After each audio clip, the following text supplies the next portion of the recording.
I knew we were screwed the moment Jordan Walsh walked into that conference room like he owned the place, which technically he did. His daddy Richard owned the company. But watching this 28-year-old kid in a designer hoodie dismiss 15 years of my work as legacy garbage while my own son Danny sat 3 seats down, that's when I realized this wasn't just about me anymore. I'm Gary Brooks, 49 years old, and I've been writing code since before Jordan knew what a computer was. I built the backbone of TechFlow Dynamics' entire operation, the core vault platform that processes every order, every payment, every supplier transaction. But to Jordan, I was just another old guy taking up space and salary budget. The meeting started normal enough. Jordan had called all the engineers together to announce his revolutionary vision for the company's future. Danny caught my eye and rolled his. Even at 22, my kid understood corporate BS when he heard it. He'd been working as a junior developer for 8 months now, and I could see the politics were already wearing on him. "Listen up, team," Jordan said, clapping his hands like he was calling a football huddle. "I've been analyzing our architecture, and honestly, it's a mess. We're stuck in the Stone Age with this monolithic nightmare. We're pivoting to microservices, AI-driven, cloud-native by Q3. Around the table, I saw the usual suspects nodding along. Tyler from DevOps, who'd been there 6 months and still couldn't explain what a load balancer actually did.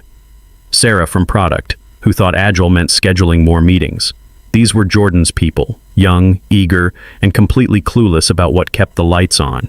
He clicked to his slide, a bunch of colorful circles and arrows that looked like something a kindergartner drew during snack time. But when I saw what he was actually proposing, my blood went cold. He wanted to delete the central processing core of our entire logistics platform, the thing that kept us from going bankrupt during the supply chain crisis in 2021. This legacy architecture, Jordan continued, pointing at my system diagram like it was a crime scene photo, is holding us hostage. We need velocity, we need scalability, we need to move fast and break things. Move fast and break things. Facebook's old motto, back when they were a college startup burning through venture capital instead of a company that actually had to make money. But Jordan loved that phrase. He'd used it in every meeting for the past month, usually right before suggesting we delete something that actually worked. "Excuse me," I said, clearing my throat. Heads turned. I hadn't spoken in one of these meetings in months. Jordan had made it clear that legacy thinkers weren't welcome in his brainstorming sessions. That legacy system handles 85% of our vendor compliance. You delete that node and you're not just upgrading, you're lobotomizing the company. The room went quiet. Danny straightened in his chair and I could see him trying to decide whether to back me up or keep his head down. Smart kid. He'd learned the office politics faster than I had. Jordan turned to me with that smile, the kind you practice in the mirror while listening to startup podcasts. He looked at my gray hair, my faded polo shirt that Susan had bought me 3 Christmases ago, then checked his Apple Watch like my time was already up. "And you are?" he asked, feigning ignorance. He knew exactly who I was. I was the line item on the budget that nobody understood but nobody dared cut. Yet. "Gary Brooks," I said, keeping it simple. "I built that backbone you're trying to surgically remove." Jordan chuckled, that wet, condescending sound that makes you want to reach for a napkin. "Right, Gary. Look, I appreciate what you did in the old days, but we're not running a museum here. We're building the future. Your monolithic code is holding us hostage. We need agility. We need velocity. We don't need whatever this patchwork is." Patchwork. That stung more than he knew. That patchwork had saved the company $2 million during the supply chain mess when everyone else's systems were failing. That patchwork processed $240 million in transactions last year without a single data breach or compliance violation. But to Jordan, if it wasn't built with this year's trendy framework, it was worthless. Danny shifted in his seat, and I could see the frustration building behind his eyes. He'd been asking me technical questions at home for months, trying to understand the systems he was working with. Unlike Jordan, Danny actually wanted to learn how things worked before suggesting we blow them up. "The platform integrates with 47 different vendor APIs," I continued, my voice steady despite the anger building in my chest. "Some of those integrations took months to negotiate and implement. You delete the core and you're not just breaking our system. You're breaking our relationships with suppliers who represent 60% of our revenue stream." Around the table, I saw a few of the senior developers nodding. They knew what I was talking about. They'd been there for the late nights and weekend deployments when we built those integrations. But the new hires, Jordan's army of fresh college grads who thought programming started with React and ended with Docker, they just looked confused. "That's exactly the kind of legacy thinking that's holding us back," Jordan said, his voice getting sharper. "We don't need complex integrations. We need simple, elegant solutions. Everything should be API first, microservices-based, containerized, buzzwords." That's all Jordan had. He could string together the latest tech terminology like a rap song, but ask him to actually debug a production issue at 2 a.m., and he'd probably Google how to restart server. Simple and elegant, I repeated. You know what's simple and elegant? A system that works. A system that doesn't crash when Black Friday traffic hits. A system that passes compliance audits without breaking a sweat. Jordan's smile faltered for just a second. He knew I was talking about the quarterly compliance audit we'd passed last month, the one where the auditors had specifically praised the robust architecture and comprehensive logging of the Core Vault platform, the platform he wanted to delete. See, here's what Jordan didn't know, and what Danny didn't know either, because I'd kept it quiet for years. Back in 2019, when TechFlow was just a chaotic startup with more lawsuits than customers and a business model that changed every Tuesday, they couldn't afford my consulting rate. I was freelancing then, charging $200 an hour for the kind of architecture work that Jordan probably thought happened by magic. So my lawyer, Roy Bull Martinez, a tough-as-nails guy who operates out of a strip mall office between a taco shop and a tax preparation service, but knows contracts like Mozart knew music, came up with a different arrangement. I didn't sign an employment contract. I signed a licensing agreement. I incorporated Steel Code Solutions LLC and licensed the Core Vault platform to TechFlow. Think of it like Microsoft Office. You don't buy the software, you buy the right to use it. And like any good landlord, I kept the master key. Jordan didn't know this. Jordan saw a graying programmer with 15 years at the company and assumed I was a legacy hire they'd inherited from the founder's charity case days. He thought he was firing dead weight. He didn't realize he was trying to evict his landlord while still living in the house. "Okay, Jordan," I said, leaning back in my chair. The plastic creaked under my weight. These conference room chairs had seen better days, just like most of the infrastructure Jordan wanted to replace. "You're the boss. Agility, velocity, got it. Glad we're on the same page," he smirked, turning back to his diagram. "We'll start sunsetting the old modules effective immediately. HR will be restructuring to align with our new vision." Restructuring. Corporate speak for firing anyone who remembers how things actually work. Around the table, I could see the fear in people's eyes. Tom from Database Admin looked like he was about to throw up. Maria from QA was already updating her LinkedIn profile on her phone under the table. Danny caught my eye again, and I gave him a small nod. "Stay calm," I was telling him. "Don't give them a reason to target you too." He was smart enough to read the subtext. "We'll be bringing in some consultants to help with the transition," Jordan continued.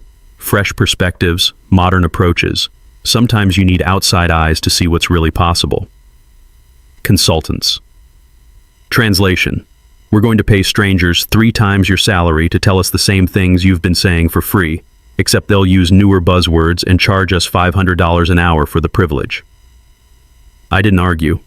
I didn't throw anything at him, even though my coffee mug would have made a satisfying impact against that whiteboard full of meaningless arrows. I just sat there watching him pontificate about synergies and paradigm shifts while mentally calculating the blast radius of what he was about to do. The meeting wrapped up with Jordan's favorite closer. "Let's crush it, team." He actually said that with a straight face, like we were selling energy drinks instead of trying to keep a logistics company from imploding. As people filed out, Danny lingered near my desk. "Dad," he said quietly, "what just happened in there?" "Politics, son," I said, packing up my laptop, "the kind that makes good people do stupid things. But he can't just delete the core platform, right? I mean, everything connects to that. The payment processor, the inventory system, the shipping integration. It's all built around your architecture." Smart kid. He'd been paying attention during our technical discussions at home. Unlike Jordan, Danny actually understood dependencies and the difference between theory and reality. "He can try," I said. "Whether he succeeds is another question entirely." Danny looked worried. "Are you going to be okay?" I mean, this restructuring thing. I put a hand on his shoulder. Don't worry about your old man. Just focus on doing good work and learning everything you can. And Danny, maybe start backing up your personal files, just in case. The freeze-out started immediately. By Tuesday, my calendar invites had mysteriously disappeared. The weekly architecture sync, the monthly planning meeting, the Friday retrospective, all gone.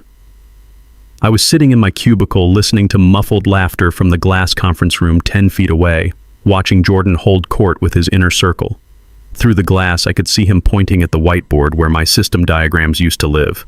He was erasing them, replacing complex functional flowcharts with buzzwords like holistic integration and synergistic frameworks. Tyler was nodding enthusiastically, probably because he finally understood what was written on the board.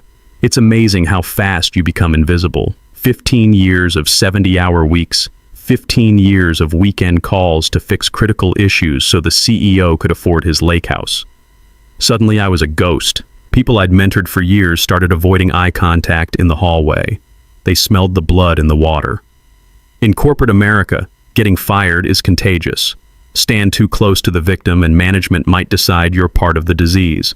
I understood the self-preservation instinct, but it still stung watching colleagues I'd worked late nights with suddenly discover urgent bathroom breaks whenever I approached. Danny tried to keep me in the loop. He'd text me during lunch breaks. Jordan hired 3 new contractors. They're all talking about greenfield development and technical debt elimination. Or, the new guys keep asking me questions about your code. I'm not telling them anything specific, but they seem pretty clueless. Greenfield development. Jordan's fantasy of starting over with a clean slate, building everything from scratch using whatever framework was trending on GitHub this week. He had no idea that the technical debt he wanted to eliminate included things like PCI compliance, SOX audit trails, and integration with legacy systems that couldn't be replaced without shutting down the business for 6 months. Thursday afternoon, I got a calendar invite that made my stomach drop. Quick sync, it said, meeting room B. Friday at 4 p.m. The classic Friday firing. Do it at the end of the day so the victim can't cause a scene and everyone has the weekend to forget they existed. I started packing that Thursday night. Not much, just a picture of my late wife Susan that I kept on my monitor, my lucky screwdriver set from my Navy days, and a small cactus that had somehow survived the office air quality for 3 years. The cactus was tougher than most of the developers Jordan had hired. I wiped my company laptop clean. Not just deleted files. I ran a military-grade scrubber on that drive. 7-pass overwrite, the kind the Pentagon uses when decommissioning hardware. Not because I had anything to hide, but because I'm a professional and I don't leave fingerprints.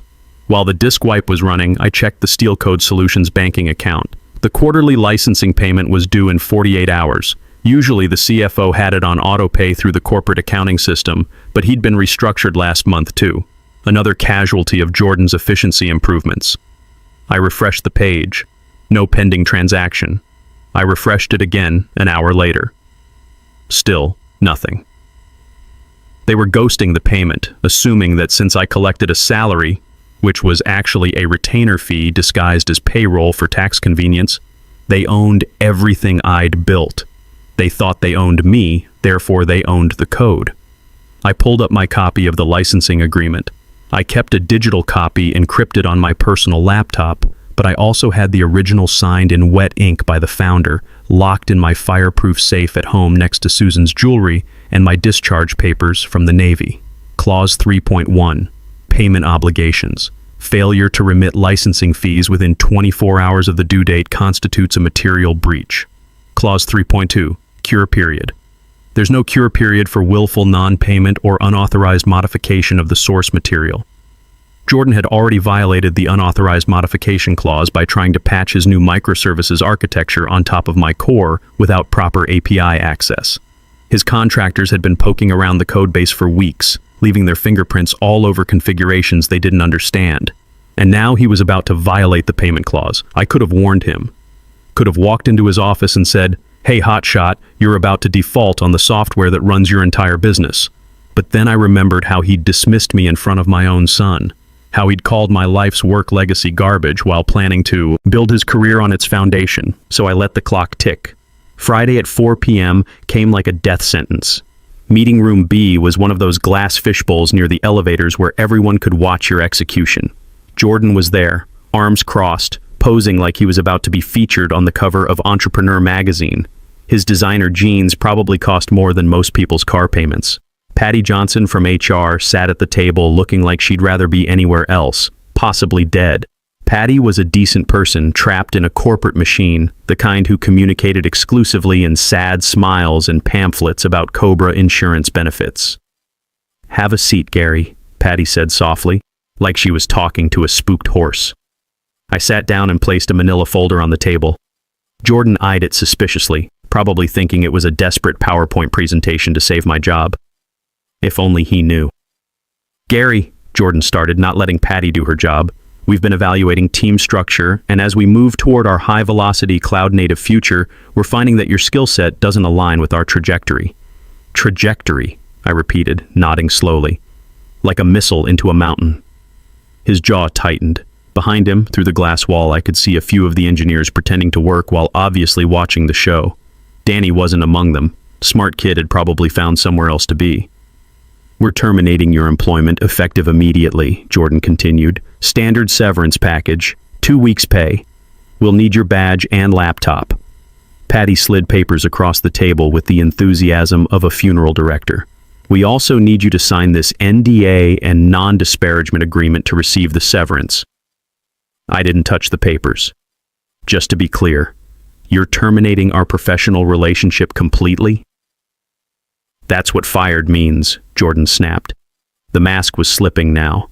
He wanted me gone so he could hire 3 more kids like Tyler with my salary budget and build his empire of inexperience. "Okay," I said calmly.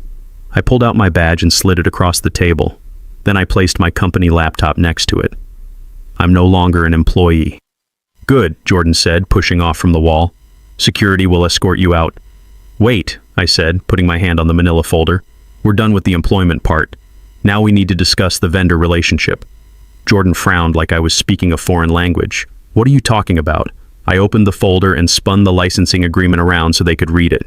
The pages were neatly organized with yellow highlights marking the key clauses. Roy Martinez knew how to prepare documents for maximum impact.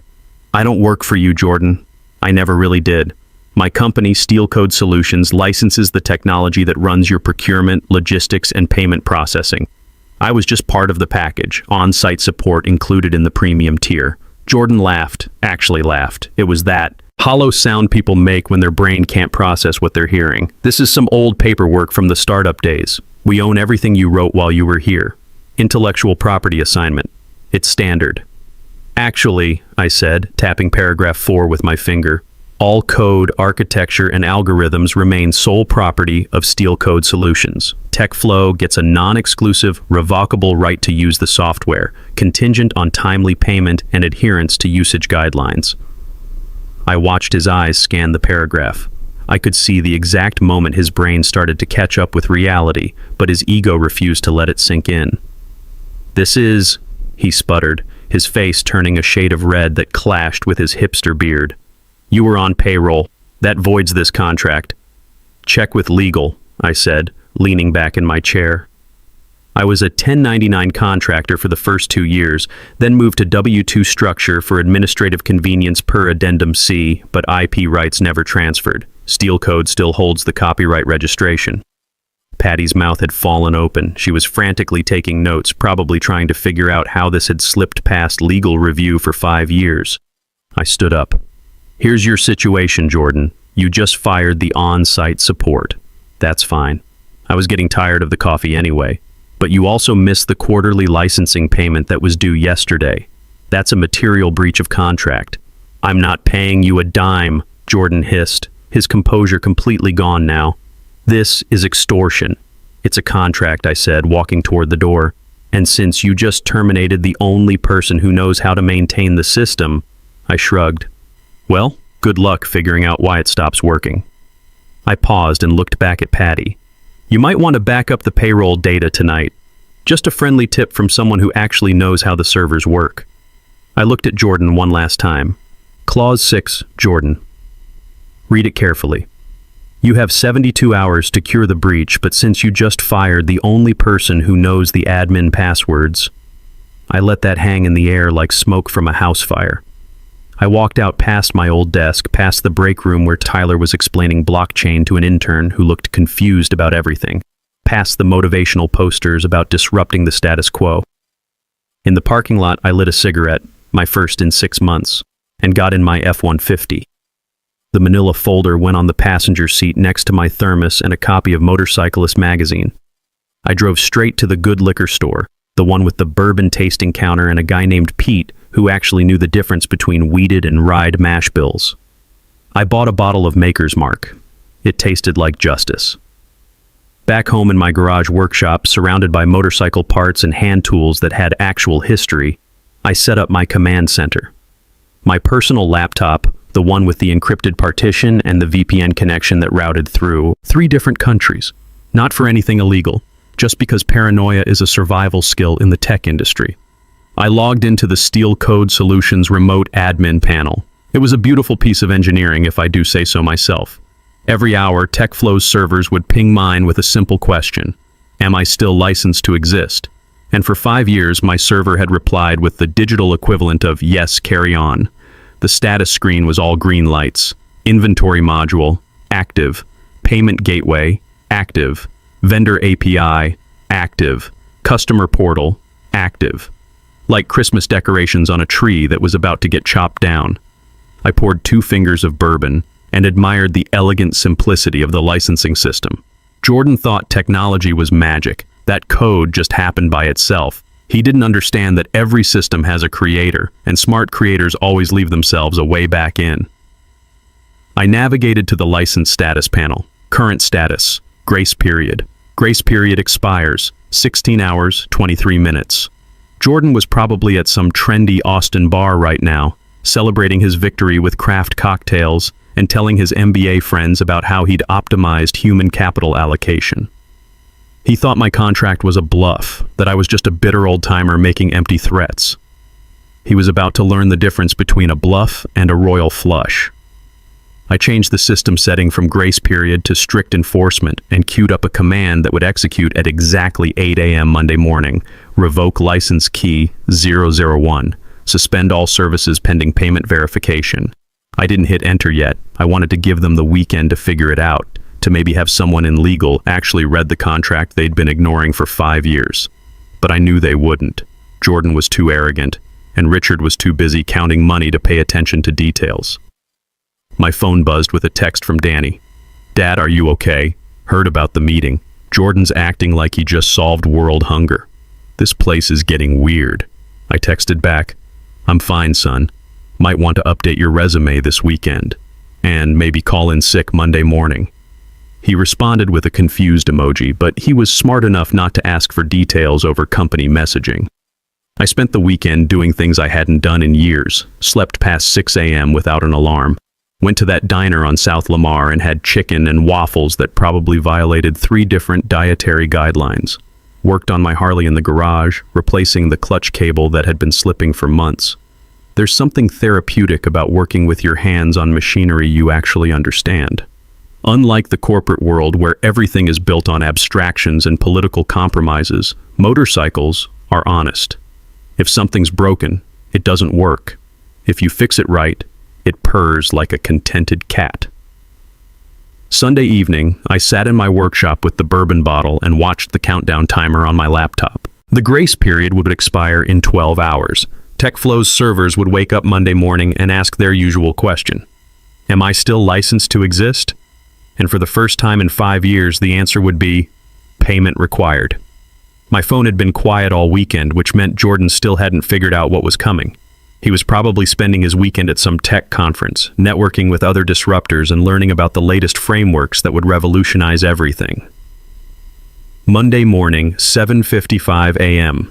I was sitting in my kitchen with fresh coffee and yesterday's newspaper, watching the clock like it was New Year's Eve. TechFlow would be waking up now. The warehouse teams in Austin and Phoenix would be logging in to process weekend orders. The automated procurement system would try to order $200,000 worth of raw materials from suppliers who'd been working with the company for years. At exactly 8 a.m., I opened my laptop and watched the status lights flicker from green to red like a Christmas tree having a seizure. Inventory module, unlicensed. Payment gateway, access denied. Vendor API, critical failure. Customer portal, authentication error. It was beautiful in its simplicity. My phone stayed quiet until 8:03 a.m. Then the alert started flooding in, not from Jordan, but from the automated monitoring system I'd forgotten to unsubscribe from when I left. Alert. Sev1 critical outage, main database unresponsive. Error code 402, payment required. Error 402. I'd repurposed that obscure HTTP status code specifically for this moment. It literally means payment required, though I doubted anyone in that building was smart enough to Google it. At 8:15, my phone rang with an unknown number. I let it go to voicemail. Then again.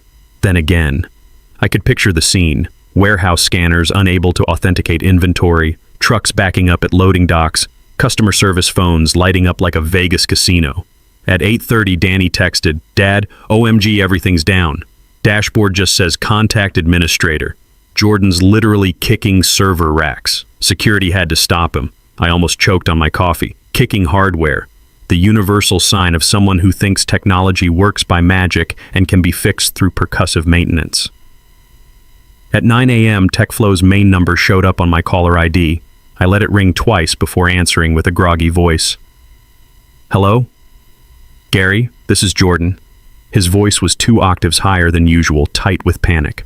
"We have a situation. The system's completely down. Everything's offline. Did you leave something running?" "I don't work there anymore, Jordan," I said, watering my kitchen plants with deliberate calm. "Turned in my laptop Friday, remember? No access to anything." "Don't give me that," he shouted. I could hear chaos in the background. Phones ringing, people yelling, someone crying. The error message says license invalid. What did you do? "Oh," I said, letting realization dawn in my voice. "The license renewal."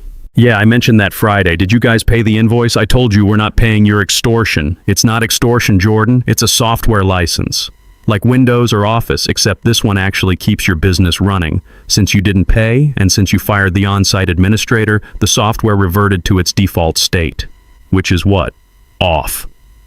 The silence stretched long enough for me to finish watering my plants and start loading the dishwasher. "Turn it back on," Jordan demanded. "Right now, or I'll sue you into the ground. I'll ruin you."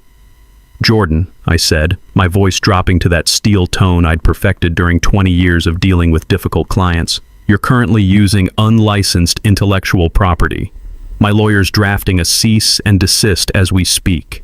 If you try to bypass the lock, that's a DMCA violation. Federal crime. You look good in orange?" More silence. Then muffled voices in the background. I heard "she's right" and massive liability from what sounded like their legal counsel. "Just fix it," Jordan pleaded, his corporate bravado completely evaporated. "We're losing $8,000 a minute. Our suppliers are canceling contracts. Stock's already down 12% in pre-market." "Sounds like a you problem," I said. "I'm unemployed now. Got lots of free time, but I don't do charity work for companies that fire me. What do you want?" "Put Richard on the phone. He's in emergency board meetings. Drag him out because in about 10 minutes your automated vendor payment system's going to attempt processing this morning's supplier payments. Since the encryption keys are locked, those transactions will fail. Your entire supply chain will be officially dead by lunch." I heard running footsteps and urgent voices. A new voice came on, deeper but currently shaking like a leaf. Richard Walsh, the CEO who'd built his fortune on technology he didn't understand. "Gary, what the hell's happening?" "Morning, Richard. I believe your son evicted his landlord without realizing he was still living in the house." Richard tried the family approach immediately. "Gary, emotions are running high here. Jordan made a mistake. He's young. He didn't understand the complexities of your arrangement. Come back and we'll discuss a significant raise." I was on my back porch now, watching my neighbor finally win his weekly battle with his lawnmower. Unlike Richard's situation, the neighbor's problem had a simple solution. "I don't want my job back, Richard. That bridge didn't just burn. It was professionally demolished." "Then what is this? Blackmail?" "Vendor dispute," I corrected. "You're using proprietary software you haven't paid for. Since you terminated the support contract, I'm exercising my right to terminate the license. You have 2 options." I let the silence stretch until it became uncomfortable. Option A, migrate to a new system. Jordan seems confident he can build something better. Maybe he can accomplish in 6 weeks what took me 6 years. Good luck with that. We can't migrate, Richard snapped. We'd be dead in the water for months. Option B, purchase a perpetual license for the source code. Buy out Steelcode's intellectual property, own it completely, never see me again. Fine. How much? $1.8 million. That's highway robbery. That's 0.75% of the revenue my system processed last year, plus a consultation fee for the emotional distress your son's management style caused me. I won't pay it. Okay, good luck with the migration. Oh, and Richard? The data compliance protocol initiates in 1 hour. If the license isn't renewed, the system automatically purges customer data to comply with GDPR and PCI requirements. Wouldn't want to keep personal information on unlicensed software. That would be illegal. You rigged it to delete everything. I programmed it to be compliant, I said. That wasn't entirely true. The purge was more of a safety feature I'd weaponized. But he didn't need to know that. I need time to get board approval. You have 53 minutes. I'll send the DocuSign to your personal email. I hung up and went back to my coffee. The next 45 minutes were pure entertainment. Danny was live blogging the corporate meltdown from inside the building. Legal team found the contract. General counsel asked Jordan if he actually graduated law school. Richard's screaming about calling the FBI. Legal told him that since it's a contract dispute and TechFlow breached first, the FBI would probably just laugh. Jordan's in his office crying, actual tears. Keep saying this is sabotage. At 10:45 a.m. with 15 minutes left on the countdown, my phone rang. Helen Rodriguez from Legal, a sharp woman who'd always been straight with me. Gary, we've reviewed the documentation thoroughly. Hi, Helen. What's the verdict? The contract's bulletproof. Ironclad, you might say. Richards authorized the wire transfer. The second it hits my account, I push the patch that updates the license to perpetual. Red lights turn green, business as usual. Sending it now. I refreshed my banking app and watched my net worth change from comfortable retirement maybe to disappear to Costa Rica tomorrow if I want. Pending transaction, $1,800,000. Source, TechFlow Dynamics Inc. It's there, I said. Unlock our systems, Gary. I opened my laptop and typed the commands I'd been rehearsing all weekend. Update license status, perpetual. Cancel compliance purge. Restore full functionality. Enter. 2 minutes later, Danny texted, "We're green. Everything's coming back online. People are literally cheering. It's like Apollo 13 in here." But I didn't cheer. I felt a crushing exhaustion wash over me, the adrenaline finally leaving my system. It was over. I'd won, secured my future, and taught Jordan's generation a lesson about respecting the people who build the foundations they stand on. But I was also done in Austin. Word would spread through the tech community. I'd be known as the developer who held a company hostage. Some would call it genius, others would call it dangerous.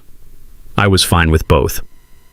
2 weeks later, I was sitting in the executive conference room at Megatrans Corporation in Dallas, TechFlow's biggest competitor. Logan Hayes, their VP of engineering, had the kind of smile that meant serious business. Gary Brooks. Heard you burned Austin to the ground and then sold them the ashes. Just enforced a contract, I said. Business is business. I respect that. We need someone who understands enterprise logistics architecture. Word is TechFlow had a miracle system. Not miracle, just solid engineering. And yes, I built it. Can you build something similar for us? I smiled and pulled out a fresh folder. I can't give you that code. Sold it, IP transfer complete. But that system's getting old anyway. Written in Java 8, tied to legacy frameworks. Logan's face fell slightly. However, I continued, I've been designing something new in my spare time. Rust-based, microservices architecture, cloud-native from the ground up. It wouldn't just match TechFlow's performance.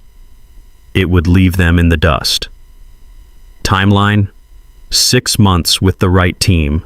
No politics, no product evangelists, just experienced engineers who understand that good code is built on proven fundamentals, not trendy frameworks. Logan extended his hand.